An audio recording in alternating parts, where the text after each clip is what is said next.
Viral infection असल्यामुळे मी, प्रक्षिता आणि हे आम्ही तिघं पण आमची तब्येत जी आहे ती खराब झाली होती. ताप खोकला होता. जेव्हा आम्ही ब्लड टेस्ट केलं त्याच्यामधून लक्षात आलं की पेशी ज्या आहेत त्या कमी झाल्यात. आणि प्लेटलेट्स वाढवण्यासाठी सगळ्यात बेस्ट उपाय म्हणजे पपईचे पान जे आहेत त्याचा रस मी घेत होते 3 दिवस झालं. त्याच्यानंतर सलाईन तर होतीच लावलेली, ते पण 3 दिवस डोस घेतले.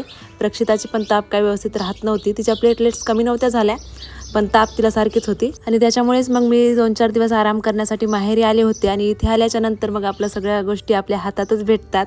आईचं असं असतं की हे आणू का, ते आणून देऊ का, असं प्रक्षिताला काही खाऊ आणून देण्यासाठी ह्या सगळ्या गोष्टी तिची धडपड असते. पण आता ताप असल्यामुळे तोंडाला पण काही चव नव्हती, सारखंच ती हे करून दे ते करून दे करत होती. पण तापीमुळे दोघींना पण काही खायची इच्छा होत नव्हती. दुपारी ते चिक्कूचं ज्यूस बनवलं होतं ते घेतलं. प्रक्षितानं ते काही पिलं नाही, मग तिला फक्त चिक्कूच दिला. त्याच्यानंतर इथे मामा आणि भाषेची मस्ती चालू आहे. तर माहेरी आल्याच्या नंतर आमचा दिवस असा काहीसा जातोय.